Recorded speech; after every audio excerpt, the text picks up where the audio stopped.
সুপ্রিয় দর্শক বন্ধুরা, আপনারা ইতিমধ্যে একটা বিষয় খেয়াল করেছেন, বাংলাদেশের মধ্যে যে হেডাম বাবা আছে, হেডাম বাবা কিন্তু ওয়ার্কশপ বিল্লালকে চরম জবাব দিয়েছে তার ছন্দ আকারে।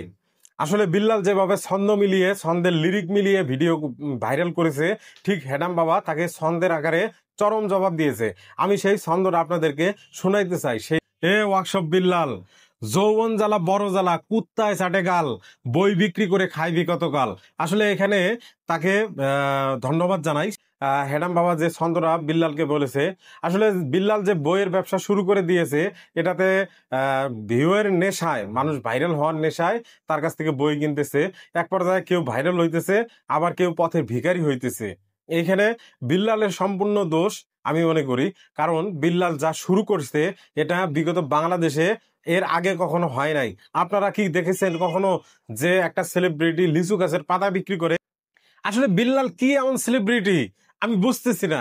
এই বাঙালি জাতি জানতে চায় বিল্লালের থেকে, ও কি কি সেলিব্রিটি হয়েছে, আমার মাথায় কাজ করে না। একবার একে বলতেছে ফকিন্নির পুত, ওকে বলতেছে ফকিন্নির পুত। আমার এই ভিডিওটা যদি বিল্লালের কাছে যায়, আমিও মনে করি বিল্লাল আমাকেও এইভাবে গালিগালাজ করবে। আসলে আরেকটা বিষয় খেয়াল করবেন, সে কিন্তু একটা আলেমকে অকাট্যভাবে গালিগালাজ করছে। তার সামনে ক্যামেরা ধরাতে সে খুব রাগ করেছে।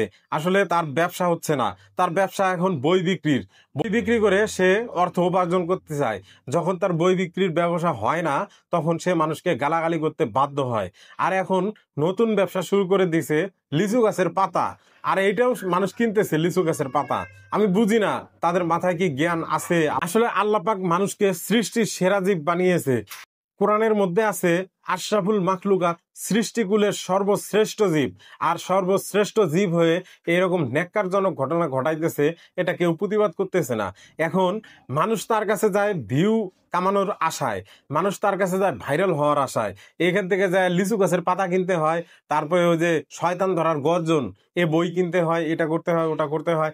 আবার আপনারা খেয়াল করবেন, সে তার গায়ের গন্ধওয়ালা শার্ট বিক্রি করতেছে। এটা নিয়ে কেউ কিছু বললেই তার মাইন্ডে লাগে। আসলে লাগারই কথা, তার তো এখন আর ফেসবুকে ব্যবসা নাই, যার কারণে সে এইগুলো করতেছে, মানুষকে প্রতারিত করতেছে, মানুষের সাথে প্রতারণা করে 2 টাকা উপার্জন করতেছে। আরে বেটা, তোর যদি হেডাম থাকে, তুই হেডাম বাবার মতো একটা দুইটা ছন্দ বানায়া এইভাবে কাজ কর। আর তুই যে ছন্দ বানাইছস বেটা, এইগুলা তো পরকীয়ার ছন্দ। এগুলা শিখে মানুষ পরকীয়া কাজ করতেছে। তুই যদি মেধাবী হইতি, তাহলে হেডাম বাবার মতো তুই একটা ছন্দ বানায় দেখাইতি, আমরা পাবলিক দেখতে চাই। আসলে তার কাছ থেকে এগুলা আমরা কখনো আশা করি নাই। মানুষ ভালোবাসা দিয়ে তাকে আজ এই পর্যন্ত উঠাইছে, আমরাও তাকে ভালোবাসছিলাম। কিন্তু তার এই যে পাগলামি, এই এখন একটা বিষয় বুঝতেছি, উনি মনে হয় ভাতও খায় না, ঠিকঠাক মতো খাওয়া দাওয়া করে না, যার কারণে তার মাথাও কাজ করতেছে না। এখন এক একজনের মুখে এক এক কথা শোনা যাইতেছে, এক একজন এক একভাবে কথা বলতেছে। দেশের মধ্যে একজন ভালো কন্টেন্ট ক্রিয়েটর, জনপ্রিয় কন্টেন্ট ক্রিয়েটর জুয়েল ভাই, জুয়েল ভাইকেও সে গালাগালি করছে। আসলে এত বড় একজন বড় মাপের মানুষ, তাকে এইভাবে গালি দেওয়াটা আমি মানতে পারি নাই।